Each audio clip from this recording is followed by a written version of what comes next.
કેવું રહેશે મે મહિનાનું ગુજરાતનું હવામાન? હવામાન નિષ્ણાંત અંબાલાલ પટેલની મે મહિના અંગે આગાહી. મે મહિનામાં ગરમી કે વરસાદ? અંબાલાલ પટેલે આગાહી કરી છે કે મે મહિનો એ આંધી વંટોળનો રહી શકે છે. 6 થી 10 મેમાં હવામાનમાં પલટો આવશે. 11 થી 20 મેમાં આંધી સાથે વાતાવરણ પલટાશે. તો 11 થી 20 મેમાં પવનની ગતિ વધુ રહી શકે, જ્યારે 19 થી 22માં આંધી વંટોળ સાથે વરસાદ થઈ શકે. 19 થી 22માં કાળી આંધીની પણ શક્યતા છે. 23મી મે દરિયાકાંઠામાં જોવા મળી શકે છે અસર. તો દરિયામાં ઊંચા મોજા ઉછળે, પવનની ગતિ વધુ રહે તેવી આગાહી છે. સાથે મેમાં અરબી સમુદ્રમાં બની શકે છે સાયક્લોન.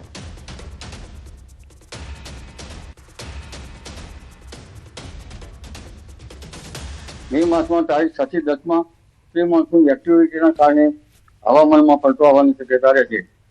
ત્યારબાદ 11 મે થી 20 મે વચ્ચે આંધી વંટોળ સાથે હવામાનમાં પલટો આવવાની શક્યતા રહે છે અને પવનની ગતિ વધારે રહેવાની શક્યતા રહે છે. જેમાં તારીખ 19 થી 20માં અને કોઈ ભાગમાં 22 મે સુધીમાં આંધી વંટોળ સાથે વરસાદ થવાની શક્યતા રહે છે. આરબ દેશને કાળી આંધી ચડી આવવાની શક્યતા રહે છે. તારીખ 23 આસપાસ દરિયામાં ઊંચા મોજા ઉછળે અને પવનની ગતિ વધારે રહેવાની શક્યતા. 17 મે થી 20મી જૂન સુધીમાં અરબી સમુદ્રમાં પણ એક સાયક્લોન બનવાની શક્યતા રહે છે. તો રાજ્યમાં તીવ્ર ગરમીના કારણે લોકોના સ્કિન પર ગંભીર અસર જોવા મળી રહી છે.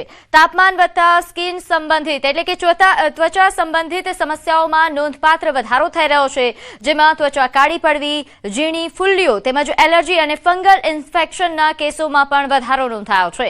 અમદાવાદની સોલા સિવિલ હોસ્પિટલમાં અહીં સ્કિન ઓપીડીમાં દર્દીઓની ભારે ભીડ જોવા મળી રહી છે. ડોક્ટરોના જણાવ્યા અનુસાર વધારે પરસેવો અને ગંદકીના કારણે ત્વચાના ઇન્ફેક્શન વધુ ફેલાઈ રહ્યા છે, જેના લીધે નિષ્ણાંતો SPF 30+ સનસ્ક્રીનનો નિયમિત ઉપયોગ કરવા તેમજ ફૂલ સ્લીવ કોટન કપડાં પહેરવા માટે સાથે દિવસમાં 2 વખત નહાવાની સલાહ આપે છે. સૌથી પહેલાં તો આપણે પૂરતા પ્રમાણમાં પાણી પીવું જોઈએ. એ સિવાય તડકામાં જવાથી ચામડી કાળી પડવી, જેને આપણે સન ટેનિંગ કહીએ છીએ, તો પૂરતા પ્રમાણમાં પહેલાં તો સનસ્ક્રીન લગાડવું જોઈએ. કે તડકામાં જાઓ તે પહેલાં સનસ્ક્રીન લગાડવું જોઈએ મિનિમમ 30 મિનિટ પહેલાં, અને દર 3 થી 4 કલાકે સનસ્ક્રીન ફરી લગાવવું જોઈએ. આ સિવાય ફૂલ સ્લીવના કપડાં પહેરવા જોઈએ. ફંગલ ઇન્ફેક્શનને તેનાથી બચવા માટે સુતરાઉ કાપડના કપડાં પહેરવા જોઈએ. દિવસમાં 2 વાર નાહવું જોઈએ. રાજ્યમાં 15 મહાનગરપાલિકામાં ભાજપનો ભવ્ય વિજય, તો 10 મહાનગરપાલિકામાં કોંગ્રેસને વિપક્ષના પદ પર પણ સંકટ છે. 10% બેઠકના નિયમના કારણે સ્થિતિ મુશ્કેલ બની શકે છે. રાજકોટ, સુરત, વડોદરા સહિત અનેક શહેરોમાં જરૂરી બેઠકો નથી મળી. નોંધ્ય છે કે માળવંકર રૂલ લાગુ પડશે કે પરંપરા જળવાશે તે જોવું રહ્યું. સસ્પેન્સ માત્ર થોડા શહેરોમાં જ કોંગ્રેસને વિપક્ષના નેતાનું પદ મળવાની શક્યતા છે.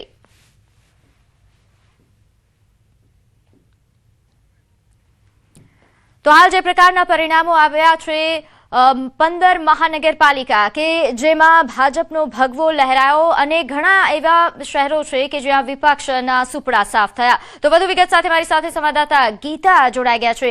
ગીતા, કોંગ્રેસ માટે આ વખતે ખૂબ જ કપરી પરિસ્થિતિ રહી શકે છે, વિપક્ષનું પદ જાળવી રાખવું પણ અઘરું. જી, સ્થાનિક સ્વરાજની તાજેતરની ચૂંટણીઓના પરિણામો બાદ રાજ્યની અનેક મહાનગરપાલિકાઓમાં વિપક્ષના નેતાના પદને લઈને હવે અનિશ્ચિતતા ઉભી થઈ છે. ખાસ કરીને 15માંથી 10 મહાનગરપાલિકાઓમાં કોંગ્રેસ જરૂરી બેઠકો મેળવી શકી નથી, જેના કારણે વિપક્ષના નેતાનું સત્તાવાર પદ મળશે કે કેમ તે મુદ્દે સવાલો ઉઠ્યા છે. નિયમ મુજબ વિપક્ષના નેતા તરીકે માન્યતા મેળવવા માટે કોઈપણ પક્ષે કુલ બેઠકોના ઓછામાં ઓછા 10% બેઠક જીતવી ફરજિયાત હોય છે, અને આ જ નિયમને માવળંકર રૂલ તરીકે ઓળખવામાં આવે છે. 1951માં લોકસભાના પ્રથમ અધ્યક્ષ GV માવળંકર દ્વારા આ સિદ્ધાંત રજૂ કરવામાં આવ્યો હતો. આ નિયમના આધારે જો મૂલ્યાંકન કરવામાં આવે તો રાજકોટ, જામનગર, મોરબી, પોરબંદર, સુરેન્દ્રનગર, નવસારી, મહેસાણા, નડિયાદ, સુરત અને વડોદરા મહાનગરપાલિકામાં કોંગ્રેસ પાસે 10% બેઠકો પણ નથી. પરિણામે આ મહાનગરપાલિકાઓમાં કોંગ્રેસને વિપક્ષના નેતાનું પદ મળવું મુશ્કેલ લાગી રહ્યું છે. હું આપણે જણાવવા માંગીશ કે વિપક્ષના નેતાને મહાનગરપાલિકામાં વિશેષ સવલતો આપવામાં આવતી હોય છે, જેમાં અલગ ઓફિસ સ્ટાફ, સત્તાવાર વાહન અને ભત્તા જેવી સુવિધાઓનો પણ સમાવેશ થાય છે. તેથી આ પદનું રાજકીય મહત્વ પણ ઘણું ઊંચું માનવામાં આવે છે.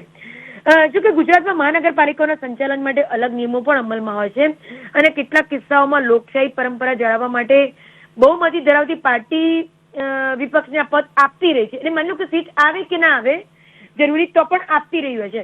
હું ઉદાહરણ આપવા માંગીશ કે રાજકોટમાં 1995માં ભાજપે 59 બેઠકો જીત્યા બાદ પણ કોંગ્રેસ પાસે એક જ બેઠક હતી અને છતાંય વિપક્ષના નેતાનું પદ આપવામાં આવ્યું હતું. પરંતુ 2021-26ની ટર્મ દરમિયાન આવી જ પરિસ્થિતિમાં કોંગ્રેસને આ પદ આપવામાં આવ્યું નહોતું. આમ હાલની પરિસ્થિતિમાં કોંગ્રેસને અમદાવાદ, ગાંધીધામ, ભાવનગર, આણંદ અને તાપી જેવી મહાનગરપાલિકાઓમાં જરૂરી બેઠકો મળતા વિપક્ષના નેતાનું પદ મળવાની શક્યતા છે, પરંતુ બાકીની 10 મહાનગરપાલિકાઓમાં આ પદ જોખમમાં છે. જી, હાલ જે માવડંકર રૂલની ચર્ચા થઈ રહી છે તેના વિશે થોડું જણાવશો. આ રૂલ શું છે અને શું ખરેખર આ વખતે આ રૂલ લાગુ પડશે કે પછી પરંપરા જળવાશે? જી, મેં આપણે બે પ્રકાર કહ્યા કે માવડંકર રૂલ પ્રમાણે ઓછામાં ઓછા 10% સીટ વિપક્ષની હોવી જોઈએ, તો જ એને વિપક્ષના નેતા તરીકેનું પદ મળી શકે. જે પાર્ટી વિપક્ષમાં હોય, જે મેજર સત્તા વિપક્ષનો પક્ષ હોય, જેમ કે ભાજપને સામે કોંગ્રેસ, આમ આદમી પાર્ટી મજબૂત વિપક્ષ તરીકે ગુજરાતમાં નથી ઉભરીને આવી, પરંતુ કોંગ્રેસ જરૂર મજબૂત વિપક્ષ તરીકે વર્ષોથી ઉભરીને આવેલો પક્ષ છે ગુજરાતમાં. એટલે 10% જે પાલિકા, નગરપાલિકા, મહાનગરપાલિકામાં 10% સીટો મળી હોય તો માવડંકર રૂલ અંતર્ગત તેઓને વિપક્ષના નેતાનું પદ જે તે મહાનગરપાલિકામાં મળી શકે. બીજું કે જો સત્તા પક્ષ ધારે, મેં આપને રાજકોટનું એક ઉદાહરણ આપ્યું કે સત્તા પક્ષ ધારે તો કુલ 60 સીટો હતી, એમાંથી 59 સીટો ભાજપને મળી હતી, એક જ સીટ કોંગ્રેસને મળ્યા હોવા છતાં પણ તે લોકોએ વિપક્ષને પદ આપ્યું હતું, વિપક્ષના નેતાનું. એટલે સત્તા પક્ષ પર પણ આધાર રહે છે કે 10% સીટ ન મળી હોવા છતાં પણ કોંગ્રેસને જે મહાનગરપાલિકામાં તેઓ 10% સીટ નથી મેળવી, ત્યાં પદ વિપક્ષના નેતાનું આપવું કે કેમ. એટલે બે પરિસ્થિતિઓ છે. જ્યાં 10% પદ મળ્યું છે, 10% વોટિંગ શેર મળ્યા છે, ત્યાં તો તે વિધાઉટ ડાઉટ માવડંકર રૂલ અનુસાર વિપક્ષના નેતા તરીકે યોગ્ય છે કોંગ્રેસ પાર્ટી. પરંતુ જ્યાં નથી મળ્યા તેઓને વોટ, ત્યાં સત્તા પક્ષ નક્કી કરશે કે વિપક્ષને વિપક્ષના નેતાનું પદ આપવું કે કેમ. જી, આભાર માહિતી આપવા બદલ. તો હવે વાત કરીએ અમદાવાદ મહાનગરપાલિકામાં પરિણામ બાદ કકળાટ શરૂ થયો છે. ચાંદખેડા વોર્ડમાં કોંગ્રેસ હાર પર કોંગ્રેસ પ્રવક્તાનું એક્સ પર લખાણ. તેમણે કહ્યું કે એક વ્યક્તિ વિશેષની જીદનું પરિણામ.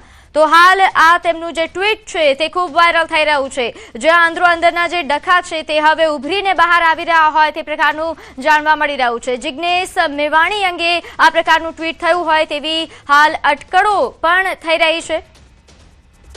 તો ચાંદખેડા વોર્ડમાં કોંગ્રેસની હાર બાદ હવે બળાપો જે રીતે ઠાલવવામાં આવી રહ્યો છે. હિરેન બેંકર કે જેમનું ટ્વીટ જે છે તે સામે આવ્યું છે, જેમાં તેમણે જે લાઈન લખી છે તેને લઈને હવે ઘણી અટકળો થઈ રહી છે. જિગ્નેશ મેવાણી પર આ પહેલા પણ બનાસકાંઠામાં એક નેતા દ્વારા આ રીતે જ બળાપો કાઢવામાં આવ્યો હતો. તેમણે હારના જવાબદાર જિગ્નેશ મેવાણીને ગણાવી દીધા હતા અને હવે આ ટ્વીટ એ વધારે અટકળો તેજ કરી રહી છે.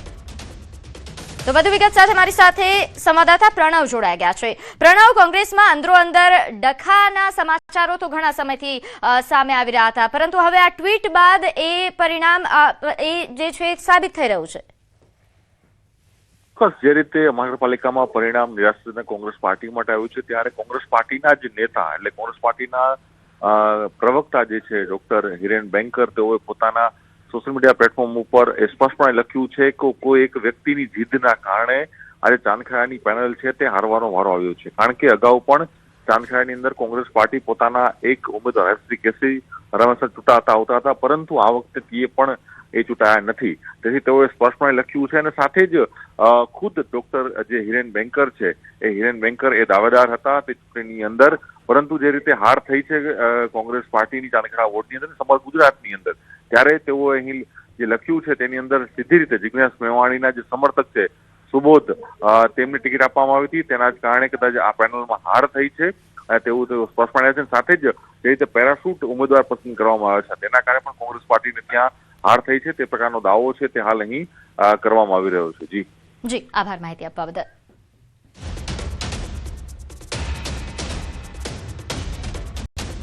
તો 15 મહાનગરપાલિકામાં પદાધિકારીઓની અટકળોનો અંત આવશે. પદાધિકારીઓના નામોની અટકળો પર અંત આવશે. 1 મે થી 3 મે ભાજપની સેન્સ પ્રક્રિયા શરૂ થશે. મેયર, ડેપ્યુટી મેયર, હોદ્દેદારો માટે અભિપ્રાય એકત્ર કરવામાં આવશે. નિરીક્ષકો જિલ્લામાં જશે અને દાવેદારોના નામોની પેનલ તૈયાર કરશે. સ્થાનિક ચૂંટણી બાદ હવે ભાજપની પાર્લામેન્ટરી બોર્ડની આ બેઠક મળવાની છે, જેમાં મેયર, ડેપ્યુટી મેયર સહિત હોદ્દેદારોની પસંદગી પર નિર્ણય કરવામાં આવશે. સ્થાનિક સ્વરાજ્ય ચૂંટણીમાં જંગી જીત બાદ પ્રક્રિયા તેજ થઈ છે. સેન્સ પ્રક્રિયા દ્વારા નામો ફાઇનલ કરવાની કવાયત હાથ ધરવામાં આવશે. પાર્લામેન્ટરી બોર્ડ અંતિમ નિર્ણય લેશે. ટૂંક સમયમાં હોદ્દેદારોના નામ જાહેર થવાની પણ શક્યતાઓ વહેતી થઈ છે. તો વધુ વિગત સાથે મારી સાથે હવે સંવાદદાતા ગીતા જોડાઈ ગયા છે. ગીતા, હવે આ કવાયત તેજ થઈ છે. હોદ્દેદારોના નામ જાહેર કરવાની સાથે સાથે મેયર અને ડેપ્યુટી મેયર કોણ બનશે? કારણ કે હવે બધામાં ઉત્સુકતા છે જાણવાની.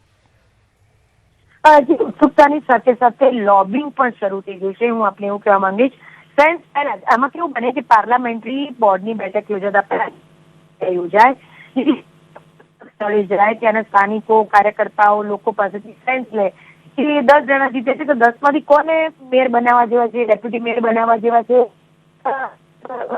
પક્ષના નેતાનું પદ આપવા જેવું છે, તેવી સેન્સ લેવામાં આવે અને એ અનુસાર જીતેલા એટલે કે ચૂંટાયેલા પ્રતિનિધિઓમાંથી કોઈ એક મેયર વગેરે બની શકે. પરંતુ પાર્લામેન્ટરી બોર્ડની બેઠક પહેલા અને સેન્સ પહેલા જ ભાજપમાં લોબિંગ તેજ થઈ ગયું છે. મેયર, ચેરમેન પદ માટે અંદરકાને પાવર પ્લે શરૂ થઈ ચૂક્યું છે. એવું કહી શકાય કે હવે સત્તાના હોદ્દાઓ માટે અંદરકાને રાજકીય હલચલ તેજ બની છે. 1 થી 3 મે દરમિયાન સેન્સ પ્રક્રિયા યોજાવાની છે રાજ્યભરમાં, જેમાં mayor, deputy mayor, standing committee chairman તેમજ જિલ્લા અને તાલુકા પંચાયતોમાં પ્રમુખ પદ માટે દાવેદારો હવે સક્રિય થઈ ગયા છે. પાર્ટી દ્વારા સત્તાવાર રીતે સેન્સ પ્રક્રિયા હાથ ધરવામાં આવશે, જેમાં નિરીક્ષકો સ્થાનિક સ્તરે જઈને ચૂંટાયેલા પ્રતિનિધિઓ અને સંગઠનના આગેવાનો પાસેથી અભિપ્રાય મેળવશે. પરંતુ સૂત્રોનું માનીએ તો આ પ્રક્રિયા શરૂ થાય તે પહેલા જ દાવેદારો દ્વારા લોબિંગનો દોર શરૂ થઈ ગયો છે. પોતાના નામને મજબૂત બનાવવા માટે ઘણા દાવેદારો પ્રદેશ નેતાઓ, મંત્રીઓ અને નિરીક્ષકો સુધી પહોંચવાનો પ્રયાસ કરી રહ્યા છે. ખાસ કરીને મહાનગરપાલિકાઓમાં મેયર અને સ્ટેન્ડિંગ કમિટી ચેરમેન જેવા પદો માટે ભારે સ્પર્ધા જોવા મળી રહી છે. એક જ પદ માટે અનેક દાવેદારો હોવાના કારણે અંદરકાને ગ્રુપિઝમ અને સમીકરણો પણ સક્રિય બન્યા છે. કેટલાક વિસ્તારોમાં તો સ્થાનિક નેતાઓ વચ્ચે પોતાની પસંદગીના ઉમેદવારને આગળ ધપાવવાના પ્રયાસો પણ તેજ થયા છે. એટલે રાજકીય વર્તુળોમાં એક એવી પણ ચર્ચા છે. જી ગીતા, આભાર માહિતી આપવા બદલ.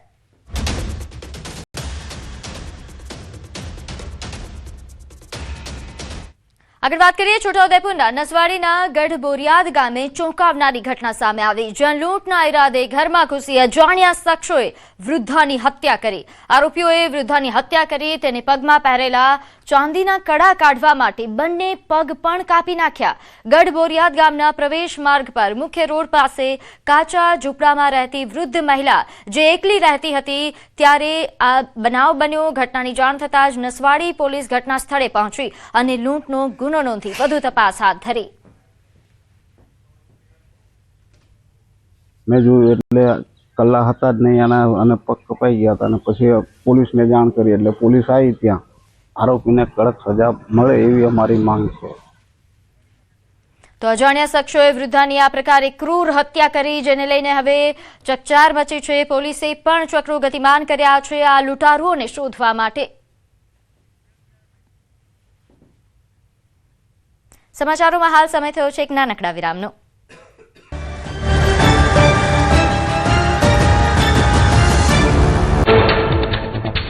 5 રાજ્યોની ચૂંટણીના પરિણામ પહેલા ન્યૂઝ 18નો mega exit pole.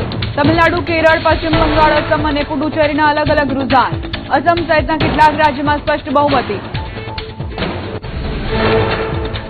અસમમાં લહેરાશે ભગવો. News 18ના mega exit પોલમાં Bharatiya Janata પાર્ટીને સ્પષ્ટ બહુમતી 126 બેઠકોમાંથી ભાજપને 90 થી 100 સીટ મળવાનો અંદાજ.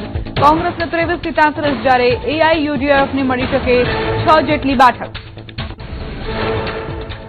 પશ્ચિમ બંગાળમાં સત્તા પરિવર્તનના એંધાણ ભાજપની બની શકે સરકાર. મમતા દીદીના ગઢમાં ભાજપ પાડશે ગાબડું. ન્યૂઝ 18ના મેગા એક્ઝિટ પોલમાં ભાજપ તરફી રૂઝાન.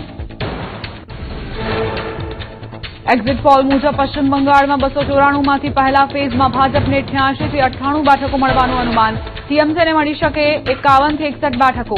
પ્રથમ ફેઝના વોટિંગના અનુમાન મુજબ 2 થી 4 બેઠકમાં સમેટાઈ શકે છે કોંગ્રેસ.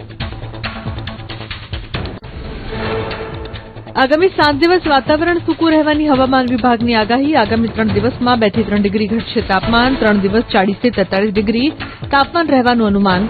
દરિયાકાંઠાના વિસ્તારોમાં 35 થી 39 ડિગ્રી તાપમાન રહેવાનું અનુમાન. રાજ્યમાં આગામી 3 દિવસ રહેશે આકરી ગરમીનો પ્રકોપ. પારો 40 થી 44 ડિગ્રીને પાર પહોંચવાની શક્યતા. હીટવેવની આગાહી વચ્ચે બપોરે કામ વગર બહાર ન નીકળવા તંત્રની અપીલ. બપોરના સમયે હાઈવે રસ્તાઓ સુમસામ. દિલ્હી એનસીઆરમાં વાતાવરણ પલટાયું. ઇન્ડિયા ગેટ સહિત વિસ્તારોમાં વરસાદી ઝાપટાથી ગરમીમાં મળી રાહત. વરસાદી ઝાપટા સાથે પવન ફૂંકાતા તાપમાનમાં ઘટાડો. હરિયાણાના ચરખી દાદરીમાં આકાશી આફત. ભારે વરસાદથી અનાજ મંડીઓમાં લાખોનો ઘઉં રાયડાનો પાક પલળ્યો. કમોસમી વરસાદે સરકાર અને પશુપાલકોની ચિંતા વધારી. જમ્મુ શ્રીનગર નેશનલ હાઈવે પર મેઘરાજાની એન્ટ્રી. અનંતનાગના કાઝીગુંડ વાનપોહ પટ્ટામાં વરસાદ પડ્યો. ભારે વરસાદે પગલે વિઝિબિલિટી ઘટી. વાહન ચાલકોને સાવચેત રહેવા સૂચના. આંધ્રપ્રદેશના નદિયાલમાં ગરમીના પ્રકોપ વચ્ચે મેઘરાજાની એન્ટ્રી. જિલ્લામાં ગાજવીજ સાથે કમોસમી વરસાદ. તાપમાનમાં ઘટાડો થતા ગરમીમાં મળી રાહત. ખેડૂતોની વધી ચિંતા. ડોડાના ભલેજામાં આકાશી આફત. સતત વરસાદથી જનજીવન પ્રભાવિત. ભારે વરસાદથી રસ્તાઓ થયા બ્લોક. વીજ પુરવઠો અને વાહન વ્યવહાર ખોરવાયો. તંત્રએ સુરક્ષા માર્ગદર્શિકા કરી જાહેર. શિમલામાં વાતાવરણ પલટાયું. આકરી ગરમી વચ્ચે વરસાદી ઝાપટા પડતા પ્રવાસીઓ અને સ્થાનિકોમાં આનંદની લહેર. શિમલામાં વરસાદથી તાપમાનમાં 9 ડિગ્રીનો ઘટાડો. ગરમીથી મળી મોટી રાહત. તમિલનાડુના થુથુકુડીમાં માછીમારી પર મુકાયો 61 દિવસનો પ્રતિબંધ. ફિશિંગ બેન કરાતા દરિયા કિનારે બોટના લાગ્યા થપ્પા. માછીમારોએ રાહત પેકેજની કરી માંગ. કામ બંધ થતા માછીમારી કરતા પરિવારો મુકાયા આર્થિક મુશ્કેલીમાં. 7th ડે સ્કૂલ વિવાદમાં મોટો વળાંક. હાઈકોર્ટે શાળાનું સંચાલન ફરી મેનેજમેન્ટને સોંપવા કર્યો આદેશ. શાળાને પક્ષ રજૂ કરવા માટે અપાશે તક. સરકાર નવેસરથી આપશે શોકોઝ નોટિસ. બંને પક્ષને સાંભળ્યા બાદ સરકાર કરશે નવો આદેશ. 7th ડે વિવાદ પર જિલ્લા શિક્ષણ અધિકારી રોહિત ચૌધરીનું નિવેદન. મામલો પૂર્ણ નથી થયો. પ્રક્રિયા ફરી શરૂ થશે. આ અંતિમ નિર્ણય નથી. કુદરતી ન્યાયના સિદ્ધાંતો મુજબ નવી પ્રક્રિયા માટે છે માર્ગ. ગેરસમજ ફેલાવતી માહિતીથી સાવચેત રહેવા કરી અપીલ. અમદાવાદમાં આરટીઈ હેઠળ 14,200 બેઠકો માટે ભરાયા 3 ગણા ફોર્મ. આરટીઈના પ્રથમ રાઉન્ડમાં 38,333 ફોર્મ ભરાયા, જ્યારે 1,869 ફોર્મ રિજેક્ટ થયા. રિજેક્ટ થયેલા ફોર્મનું કરાયું વેરિફિકેશન. રિજેક્ટ થયેલા ફોર્મ સામે ખૂટતા ડોક્યુમેન્ટ અપલોડ કરવાનો છેલ્લો દિવસ. આગામી 4 તારીખથી શરૂ થશે એડમિશન માટેનો પ્રથમ રાઉન્ડ.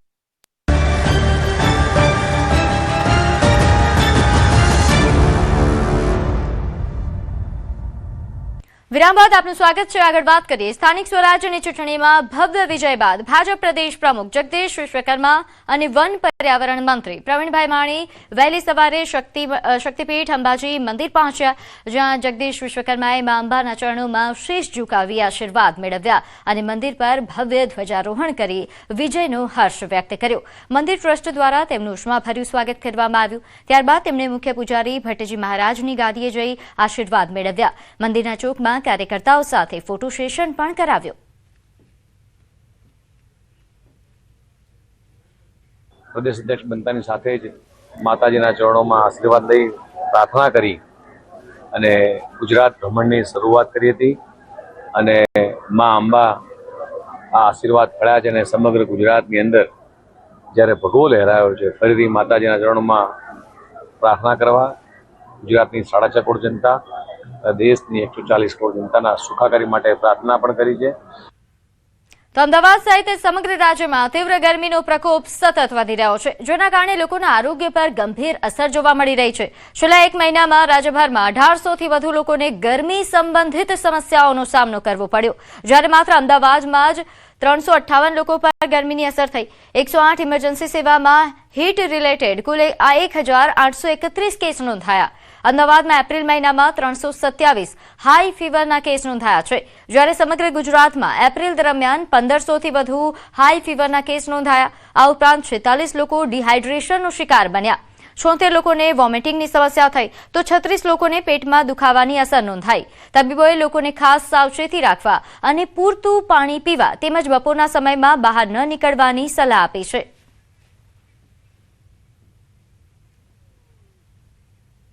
અમદાવાદ સહિત રાજ્યભરમાં ગરમીનો પ્રકોપ વધી રહ્યો છે અને તેના કારણે હીટવેવની અસર જે છે તે જોવા મળી રહી છે. રાજ્યભરમાં ગરમીના કારણે મેડિકલ ઇમરજન્સીના કેસોમાં પણ વધારો જોવા મળી રહ્યો છે. છેલ્લા એક મહિનાની એટલે કે એપ્રિલ મહિનાની જો વાત કરીએ તો એપ્રિલ મહિનામાં 1800થી પણ વધુ કેસ 108 ઇમરજન્સીમાં નોંધાયા છે. હીટ રિલેટેડ કેસ છે. અમદાવાદમાં પણ 358 જેટલા કેસ ગરમીના કારણે નોંધાયા છે. આપણી સાથે ડૉક્ટર પ્રવીણ સાહેબ આપણી પાસેથી જાણીશું. સર, જે પ્રકારે ગરમીનો પ્રકોપ વધી રહ્યો છે, હીટ વેવની અસર જોવા મળી રહી છે, કેસમાં વધારો થઈ રહ્યો છે. છેલ્લા એક વીકથી અમદાવાદ અને ગુજરાતમાં હીટ વેવનો પ્રકોપ ચાલુ છે અને આવનારા દિવસોમાં પણ હવામાન વિભાગ દ્વારા કોઈ જગ્યા ઉપર યલો અને ઓરેન્જ એલર્ટ કરવામાં આવેલો છે. હીટ સ્ટ્રોકના પ્રાથમિક લક્ષણની વાત કરો તો હાઈ ગ્રેડ ફીવર એટલે બહુ વધારે તાવ આવવાનો, માણસને બેભાન થઈ જવાનો, ઝાડા, ઉલટી, વોમિટિંગ, ડિહાઇડ્રેશનના કેસીસ, મસલમાં પેન, શરીરમાં થાક લાગવાનો, મસલમાં દુખાવો, માથામાં દુખાવો. સર, હીટ વેવની અસર ન થાય લોકોએ શું સાચવવું જોઈએ ને ખાસ કરીને કયા વર્ગના લોકોએ વધારે સાચવવું જોઈએ હીટ વેવની અસરને? જો હીટવેવથી બચવા માટે મોસ્ટ જે કોમન ઉપચાર છે એ છે કે ભાઈ તમારે બપોરે 11થી લઈને 4 વાગ્યા સુધી ઇફ પોસિબલ ના હોય, ઇમરજન્સી વર્ક ના હોય તો ઘરથી બહાર નીકળવો અવોઇડ કરવો જોઈએ. અને સપોઝ તમારે મુસાફિર કરવી પડે તો એકસાથે લાંબી મુસાફિર ના કરવી જોઈએ, વચ્ચે થોડો ગેપ લઈને મુસાફિર કરવો જોઈએ. અને ક્લોથ્સમાં ફૂલ કોટનના ક્લોથ્સ પહેરવા જોઈએ અને ફેસના અને હેડના કવર રાખવો જોઈએ.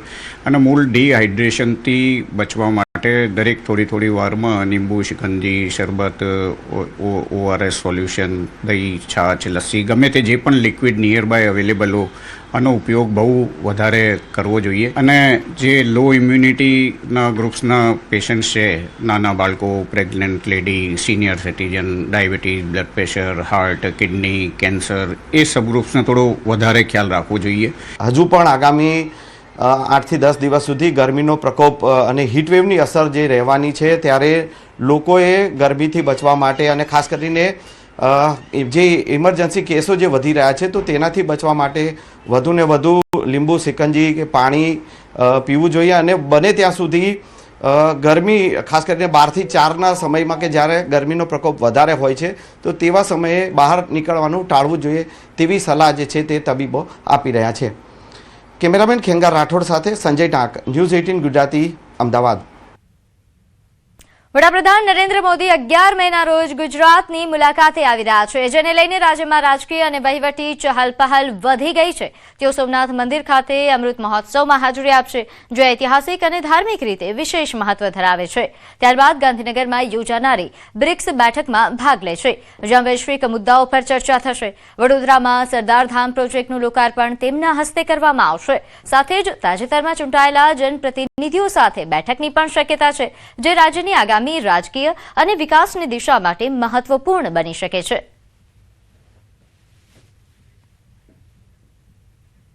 ગુજરાતમાં વસ્તી ગણતરીની કામગીરી શરૂ થાય તે પહેલા જ હવે શિક્ષણ જગતમાં વિરોધનો સૂર ઉઠી રહ્યો છે.